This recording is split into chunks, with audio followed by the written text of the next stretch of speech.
Hello everyone and welcome back to my channel being doctor. तो आज है cell the unit of life का 5th part और आज का वीडियो जो है वो स्टार्ट होगा न्यूक्लियस से। तो चलो बिना देरी किए स्टार्ट करते हैं। लेकिन उसके पहले मैं एक इंपॉर्टेंट चीज़ बता दूँ, क्वेश्चन फिर से डलने लगे हैं कम्युनिटी पेज पे, उसको जाकर के सॉल्व करो। और ह्यूमन फिजियो का जो है वो क्वेश्चन पूरा मैंने डाल दिया। 27 नवंबर तक तुम्हारा जो है वो ह्यूमन फिजियोलॉजी के सारे जो चैप्टर्स है उसके पार्ट के क्वेश्चन जो है वो हो जाएंगे कंप्लीट। देन उसके बाद सेल टिश्यू डलेगा और फिर उसके बाद हम प्लांट में आएंगे, मॉर्फो वगैरह में। ठीक है। और मैं नेक्स्ट वीडियो, ये तो आज इसका लास्ट पार्ट है, देन नेक्स्ट वीडियो जो है वो मैं सेल टिश्यू का बारे में बताऊंगी, जो कि हमारे मेजर 4 टिश्यूज़ है उनके बारे में वीडियो रहेगी। ज़्यादा वो लंबा नहीं होगा, लेकिन उसमें एक बात मैं बता दूँ, उसमें जो है ये PDF हाईलाइटेड नहीं है क्योंकि NCERT में बहुत कम चीज़ें दिए हुई हैं। मैं जो है मेरे नोट्स से मैं उसको बताऊँगी, क्योंकि मेरे नोट्स बहुत ही ज़्यादा अच्छे से बने हुए हैं। जो मैंने नीट के टाइम में बनाए थे वो भी, और जो अभी हाल फिलहाल में मैंने बनाया तुम लोग के लिए वो भी काफ़ी अच्छा डिटेल्ड, बेसिक डिटेल में है, शॉर्ट नोट्स टाइप्स का, वो मैं दिखाऊंगी, उसी से मैं पढ़ाऊंगी तुम लोग को। और मैं टिश्यू इसलिए स्टार्ट कर रही हूँ, हालांकि टिश्यू में कुछ है नहीं बताने को, लेकिन इसलिए क्योंकि वो ना मेरा भी हाल फिलहाल में ही वो रिवाइज़ हुआ है, तो वो ज़्यादा अच्छे से मैं डिलीवर कर पाऊँगी और कहीं पे भी गलती वगैरह होने का चांस नहीं रहेगा और एक फ्लुएंसी रहेगा और वो सही से हो जाएगा। देन उसके बाद फर्दर देखते हैं टिश्यू के बाद कौन सा स्टार्ट करते हैं। लेकिन फ़िलहाल आज का वीडियो शुरू करते हैं न्यूक्लियस से। न्यूक्लियस क्रोमोसोम ही बचा है बेसिकली, तो चलो शुरुआत करते हैं। न्यूक्लियस हमारी न्यूक्लियस हमारी किसने डिस्क्राइब की थी? तो रॉबर्ट ब्राउन ने किया था 1831 में। और न्यूक्लियस की मटेरियल जो है वो हमारी बेसिक डाइज से स्टेन हुई थी और इसको उन्होंने बोला था क्रोमैटिन। किसने? फ्लेमिंग ने। तो अब बेसिक डाइज से क्यों स्टेन हुई थी, ये भी एक क्वेश्चन है, वाई। ठीक है। तो हमारे न्यूक्लियस में सबसे देखा जाए तो क्या है, न्यूक्लियस में हमारी DNA रहती है, बेसिक एकदम सबसे बेसिक, दिमाग में ग्राउंड लेवल में जाके देखो DNA है। DNA हमारी क्या है? वो हमारी एसिडिक होती है। एसिड बेस रिएक्शन जो है ये हमारी दुनिया का संसार है, हमेशा से चला आ रहा है, तो वो एसिडिक है न्यूक्लियस। अब उसमें जो है वो हमने बेसिक डाइज डाला तो वो बेसिक लवर होती है, तो इसीलिए वो हमारी जो होती है वो बेसिक डाइज से स्टेन होती है, क्योंकि वो उस कलर को आती है। और न्यूक्लियस का एक और बात नोटिस करना, कभी भी डायग्राम्स को देखा होगा तुमने, तो न्यूक्लियस को हमेशा ब्लू कलर से क्यों दिखाते हैं? क्योंकि वो जो डाई से स्टेन होता है ना, वो हमारी जो है वो न्यूक्लियस को ब्लू कलर उसका अपीयरेंस करवाता है। और साइटोप्लाज्म सेल्स वगैरह जो है वो हमारी रेड या फिर पिंक से बताते हैं, क्योंकि वो जो डाई से स्टेन होती हैं वो हमारे पिंकिश अपीयरेंस करवाती है। वो एसिडिक डाई से स्टेन होती है और साइटोप्लाज्मा, और न्यूक्लियस जो है ये हमारी बेसिक डाई से स्टेन होती है, जिसकी वजह से उसका कलर जो इम्पार्ट होती है वो ब्लू कलर आता है, ब्लू या फिर डार्क पर्पल। ठीक है, चलो शुरुआत करते हैं। चलो आगे शुरुआत करते हैं। न्यूक्लियस जो होती है ये हमारी मेम्ब्रेन बॉन्ड ऑर्गेनल होती है, और सेल्स जिसके पास न्यूक्लियस होती है वो यूकैरियोटिक होती है, जिसके पास नहीं होती वो प्रोकैरियोटिक होती है। एक ही न्यूक्लियस है तो वो हमारे यूनी न्यूक्लिएटेड है, बहुत सारी न्यूक्लियस है तो वो हमारी मल्टी न्यूक्लिएटेड है। न्यूक्लियस जो होती है वो मोस्टली स्फेरिकल होती है, और जो होती है वो उसकी शेप वैरी कर सकती है कुछ सेल्स में, जैसे कि हम सेल टिश्यू में आगे देखेंगे। कॉलमनार एपिथेलियम सेल्स में हमारी जो होती है उनकी फंक्शन ज़्यादा होती है, तो उनकी सेल्स भी हमारी एलोंगेटेड होती है और बेसल पे हमारी प्रेजेंट होती है। ये चीज़ आगे मैं नेक्स्ट चैप्टर में बताऊँगी। न्यूक्लियस हमारी ये कवर्ड होती है हमारी न्यूक्लियर मेम्ब्रेन से, और बहुत सारी कंपोनेंट्स होती है, जैसे कि हमारी न्यूक्लियोप्लाज्म हो गई जो कि उसकी मैट्रिक्स हो गई, क्रोमैटिन हो गई जो कि उसमें रिफ्लोट करती है, और न्यूक्लियोलस, न्यूक्लियस के अंदर एक न्यूक्लियोलस होती है जो कि मेम्ब्रेन बॉन्ड नहीं होती है, वो हमारी प्रेजेंट होती है। और न्यूक्लियोलस जो होती है ये हमारे सिंथेसाइज करती है RNA, यानी कि राइबोसोमल RNA की हमारी मेजर सिंथेसिस वही करवाती है। ठीक है, चलो अब एक एक करके देखते हैं इनके बारे में जो मैंने बताया। सबसे पहले देखते हैं न्यूक्लियर मेम्ब्रेन क्या है। न्यूक्लियर मेम्ब्रेन जो होती है ये हमारी डबल लेयर होती है और पोरस होती है नेचर में। इनके न्यूक्लियर मेम्ब्रेन में ना हमारी पोर्स होती है बीच बीच में। क्यों? क्योंकि हमारी न्यूक्लियस की कंटेंट जो कि राइबोसोमल RNA है वो हमारी न्यूक्लियस के अंदर से हमारे साइटोप्लाज्म में जा सके, तो इसलिए हमारी न्यूक्लियर मेम्ब्रेन में बीच बीच में पोर्स है, ताकि जो है वो हमारी कम्युनिकेट कर सके वो साइटोप्लाज्म से, उसकी जो है वो ट्रांसपोर्ट करवा सके हमारे कुछ मटेरियल्स की। ठीक है, अब न्यूक्लियस की मेम्ब्रेन के ही बारे में फोकस करो। डबल लेयर्ड एक तरीके से है। अब डबल लेयर्ड में हमारी वो पोरस बनी है, ऐसा नहीं है कि डबल लेयर्ड है। अच्छा सोचो, डबल लेयर्ड तुम बना, कोई चीज़ है उसमें तुमने बीच में होल कर दिया, तो वो कहीं ना कहीं से तो वो एक रिज टाइप का, सर्कल टाइप का ही रहेगा ना। इसमें देखो इसमें इतना अच्छा फिगर तो नहीं है, लेकिन फिर भी एक सेकेंड, देखो यहाँ पे ये हमारी न्यूक्लियस है, और न्यूक्लियस की ये जो हमारी ये डबल मेम्ब्रेन है, वहाँ पे न्यूक्लियस का उतना अच्छा फोटो नहीं दिया, तो मैं प्लांट सेल का पिक्चर दिखा रही हूँ तुम लोग को, जो एनसीईआरटी में ही, मैं कहीं और से नहीं दिखा रही हूँ।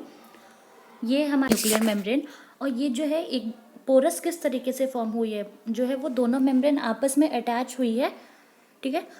ये हमारी उस तरीके से, ये हमारी पोरस, ऐसा नहीं है कि नॉर्मली छेद है, ये हमारी जो है वो आपस में एक अटैच हुई है, दोनों मेम्ब्रेन, इनर मेम्ब्रेन और आउटर मेम्ब्रेन हमारी अटैच हुई है एक जगह पे, वहाँ पे हमारी जो है ये पोरस की तरह एक स्ट्रक्चर का फॉर्मेशन किए है।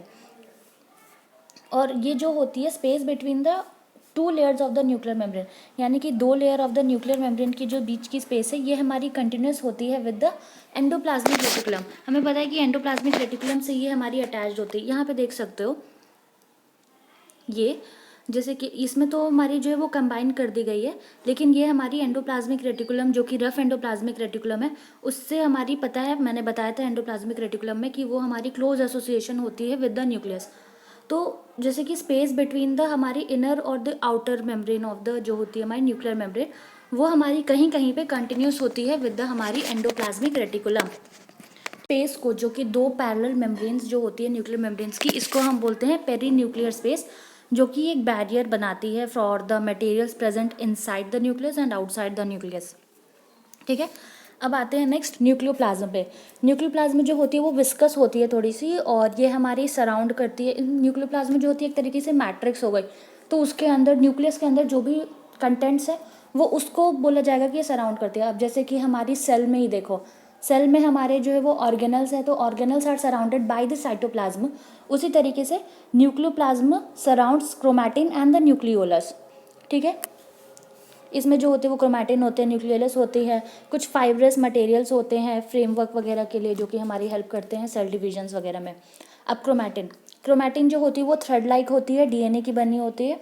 इसका क्रोमैटिन का ज़्यादा हम पढ़ेंगे सेल साइकिल एंड डिवीजन में, तो उसको एक कम्पैक्ट स्ट्रक्चर में हमें रखना ज़रूरी है, और वो कम्पैक्ट स्ट्रक्चर हमारी होती है क्रोमोसोम्स। क्रोमोसोम जो होती है वो थ्रेड लाइक एक तरीके से वो फॉर्म हुई है उस तरीके से। ये जो पूरा है ना ये क्रोमोसोम, इसमें जो है वो थ्रेड्स ऑफ डीएनए हैं। अब वो थ्रेड ऑफ डीएनए में हमारी जो है वो पैकेजिंग होती है with the help of the histone proteins, जो कि हमारी बेसिक प्रोटीन्स होती है। और डीएनए जो है वो हमारी एसिडिक होती है और डबल हेलिक्स स्ट्रक्चर होती है, ठीक है। और रैप करती है, हमारी हिस्टोन मॉलिक्यूल एक है, और वो हिस्टोन मॉलिक्यूल एक जो है वो 8 मॉलिक्यूल्स की कोड से बने होते हैं, जिसको हम बोलते हैं हिस्टोन ऑक्टेमर। तो इस हिस्टोन ऑक्टेमर जो कि एक बॉल लाइक है, तो उस बॉल के ऊपर हम, अब जैसे कि वो डीएनए रैप होती है, एक बॉल है उसके ऊपर तुम थ्रेड लगा रहे हो, वही चीज़ इमेजिन करो। हिस्टोन ऑक्टेमर जो है वो हमारी एक बॉल लाइक है, उसके ऊपर जो है वो हम थ्रेड लगा रहे हैं, वो थ्रेड होती है हमारे डीएनए की। इसी तरीके से हमने एक और बॉल लिया और उसी में और फिर फर्दर थ्रेड लगाया, उसी को कंटिन्यू कर दिया गया, तो वो हमारी एक, वो मोती देखा है, वो जो ज्वेलरी मोती गले में पहना जाता है, मोती का हार, उसमें कैसे कैसे होते हैं, बीड्स होते हैं, देन थ्रेड होता है, फिर बीड्स, फिर थ्रेड, फिर बीड्स, फिर थ्रेड। तो उसी तरीके से beads on string like structure appearance होती है, उसको हम बोलते हैं क्या, न्यूक्रोमैटिन फाइबर्स, ठीक है। इसके बारे में हम जो है वो डीएनए चैप्टर्स में और अच्छे से डिटेल में पढ़ेंगे। और इसमें क्या बचा, हमारे जो है वो न्यूक्लियस किसी किसी में नहीं होती है, और वो हो गई जैसे कि हमारी मैच्योर आरबीसी में नहीं होती है, और sieve tube cells of the हमारी वैस्कुलर प्लांट्स में भी नहीं होती है, और इनकी वेरिएशंस डिपेंड करती रहती है। जैसे कि मैंने बताया कि कुछ सेल्स में हमारी मल्टी न्यूक्लिएटेड सेल्स होती है, कुछ हमारी यूनि न्यूक्लिएटेड सेल्स होती है। बाकी ये सब बता दिए। न्यूक्लियोप्लाज्म कंटेन न्यूक्लियस, और न्यूक्लियोलाई जो होती है यानी कि न्यूक्लियोलस हमारी स्फेरिकल स्ट्रक्चर होती है, जो कि न्यूक्लियोप्लाज्म में प्रेजेंट होती है, मेम्ब्रेन बॉन्ड नहीं होती, ये मैंने बता दिया। और साइट होती है for the active ribosomal RNA synthesis, larger और more numerous nuclei present in cells actively carrying out protein synthesis, जो कि प्रोटीन सिंथेसिस के हेल्प करते हैं, वो हमारी उसमें जो है वो हमारी न्यूक्लियोलाई ज़्यादा प्रेजेंट होती है, क्योंकि राइबोसोमल आरएनए का फॉर्मेशन होती है उसमें, जो कि प्रोटीन के फॉर्मेशन में हमारी हेल्प करती है। देन इंटरफेज न्यूक्लियस, जो कि सेल डिवीजन का पार्ट है, हमारे interphase, metaphase, anaphase and the telophase. तो इंटरफेज में हमारी जो होती है वो लूज एंड इनडिस्टिंक्ट नेटवर्क होती है हमारी न्यूक्लियोप्रोटीन फाइबर्स की, जिसको हम बोलते हैं क्रोमैटिन। और फिर जब सेल डिवीजन होती है तो ये हमारी स्ट्रक्चर में हो जाती है क्रोमोसोम्स में। नॉर्मली हमारी सेल्स में जो है वो थ्रेड लाइक स्ट्रक्चर प्रेजेंट होती है, लेकिन वो थ्रेड लाइक स्ट्रक्चर लेकर के हमारी सेल जो है वो डिवाइड नहीं कर सकती है।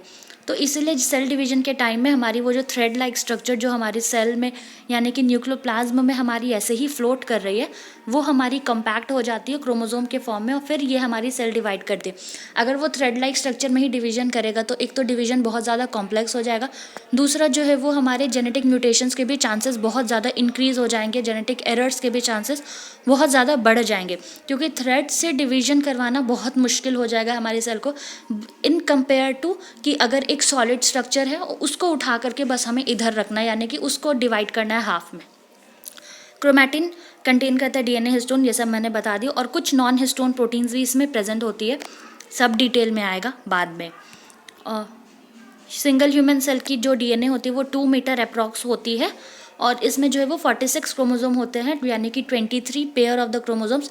22 जो होती है ये हमारी ऑटोजोम्स होती है, और 1 पेयर ऑफ क्रोमोसोम जो होते हैं हमारे सेक्स क्रोमोसोम होते हैं, जो कि किसी भी इंडिविजुअल का हमारा सेक्स डिसाइड करते हैं कि वो हमारे मेल होगे कि फीमेल। सब क्रोमोसोम के पास हमारी जो होती है वो एक सेंट्रोमियर होती है, जो कि प्राइमरी कंस्ट्रक्शन होती है, और उस प्राइमरी कंस्ट्रक्शन के साइड्स में हमारी काइनेटोकोर्स प्रेजेंट होती है, जो कि होल्ड करके रखती है, जो कि काइनेटोकोर जो होती है वो हमारे स्पिंडल फाइबर्स को अटैच करवाती है ड्यूरिंग द सेल डिवीजन। और सेंट्रोमियर जो है ये हमारी 2 क्रोमैटिड्स ऑफ अ क्रोमोसोम्स को हमारी होल्ड करके रखते हैं अच्छे से। अब हमारी क्रोमोसोम्स जो होते हैं वो हमारे on the basis of the position of the centromere 4 types के होते हैं। पहली होगी हमारी metacentric, subcentric, acrocentric and the telocentric.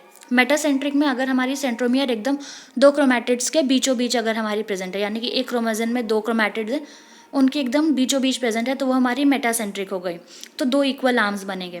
सबसेंट्रिक थोड़ा सा अवे है जो है वो सेंटर से, वो सबसेंट्रिक। एक्रोसेंट्रिक हमारी जो है वो एंड से थोड़े से डिस्टेंस पर है, मतलब वो ना एकदम सेंटर के पास है और ना एंड के पास है, तो एक थोड़ा सा लॉन्गर हमारा क्रोमैटिड का आर्म रहेगा और एक शॉर्टर। और टीलोसेंट्रिक एकदम जो टीलो से TE से याद रख सकते हैं हम टर्मिनल, वो एकदम टर्मिनल पर ही प्रेजेंट होगा। तो हमारी जो है वो इस तरीके से लीड करेगा। पहली वाली मेटा है, दूसरी सब मेटासेंट्रिक, तीसरी एक्रोसेंट्रिक, और फोर्थ वन जो है वो हमारी टीलोसेंट्रिक है। प्राइमरी कंस्ट्रक्शन मैंने बताया वो हमारी सेंट्रोमियर होती है, और सेकेंडरी कंस्ट्रक्शन हमारी सैटेलाइट होती है। ये हमारी लिखी हुई नहीं है, लेकिन यहाँ फिगर में लिखा हुआ है सेकेंडरी कंस्ट्रक्शन। अब अच्छा हाँ, फ्यू क्रोमोसोम्स के पास, कुछ के पास हमारी नॉन स्टेनिंग सेकेंडरी कंस्ट्रक्शन होती है, जो कि कांस्टेंट लोकेशन पे प्रेजेंट होती है, और स्मॉल फ्रैगमेंट्स पे हमारी प्रेजेंट होती है, जिसको हम बोलते हैं सैटेलाइट। इसका भी जो है वो बेसिक हम जो है वो ज़्यादातर डीएनए में ही, डीएनए जो चैप्टर है क्लास 12 में उसमें देखेंगे। माइक्रोबॉडीज़ हमारी मेम्ब्रेन बॉन्ड है, माइन्यूट वेसिकल होती है, जो कि कंटेन करती है हमारी वेरियस एंजाइम, प्लांट सेल और एनिमल सेल दोनों में प्रेजेंट होती है। इसका कुछ उतना खास सिग्निफिकेंस नहीं है फिलहाल अब तक। न्यूक्लियोलस के बारे में बता दिया, न्यूक्लियर मेम्ब्रेन, न्यूक्लियोक्रोमैटिन सबके बारे में मैंने बता दिया, ठीक है। अगर फंक्शंस ऑफ द न्यूक्लियस अगर आएगा तो ये बोर्ड्स वाले स्टूडेंट्स का तो नहीं है, अगर 12th का होता ये चैप्टर तो मैं भले ही बता देती, लेकिन ये तो 11th का है, तो 11th में तुम लोग कुछ उतना ज़रूरी भी नहीं है देना, नॉर्मली 1-2 पॉइंट भी लिख दोगे तो चल ही जाएगा, तो डोंट वरी। ये है जो समरी भी हाईलाइटेड है, समरी में कुछ ऐसा अलग से तो पॉइंट्स नहीं हाईलाइटेड है, सब वही है, बस एक ये ER वाला लाइन ध्यान रखना नीट के पर्पज़ से, कि वो transport of substances, synthesis of protein, lipoprotein और ग्लाइकोजन भी करती है। अब बाकी अब ये PDF मैं तुम लोग को दे दूँगी, इस वीडियो के डिस्क्रिप्शन बॉक्स में रहेगा, जाके वहाँ से डाउनलोड कर लेना। अपने दोस्तों तक भी ये वीडियो शेयर करना और उनको बोलना इसको देखे, और अपने दोस्तों तक भी फर्दर वो शेयर करे, और कैसा लगा हो अच्छे से कमेंट करके बताना। समझ में आया ये चैप्टर तो वेल एंड गुड, बहुत अच्छी बात है। नहीं समझ में आया तो मैं क्या कर सकती हूँ, कुछ नहीं कर सकती, तुम लोग को खुद से इसको पढ़ना पड़ेगा, और मेरी वीडियोस को बार बार देखो। अगर जहाँ पे भी तुमको कन्फ्यूजन हुआ उस पार्ट को दोबारा से देखना, ताकि वो तुम्हारा कन्फ्यूजन क्लियर हो जाए। बायो ऐसा सब्जेक्ट है जिसको जितनी बार पढ़ोगे ना उतनी बार न्यू न्यू चीज़ें मिलते रहेंगी। मैं भी देखती हूँ, पढ़ती हूँ, तो आज भी मुझे जो है वो न्यू पॉइंट्स बहुत सारे मिलते रहते कि अरे यार ये तो इतने समय से मिला ही नहीं। अभी तक मैंने कम से कम बायोलॉजी बहुत बार 100 टाइम्स तो पढ़ ही लिया है, NCERT बायोलॉजी, इतना ज़्यादा मैंने इसको रीडिंग किया है, लेकिन फिर भी मुझे न्यू पॉइंट्स मिलते ही रहते हैं, और न्यू वे और न्यू तरीका NCERT को समझने का।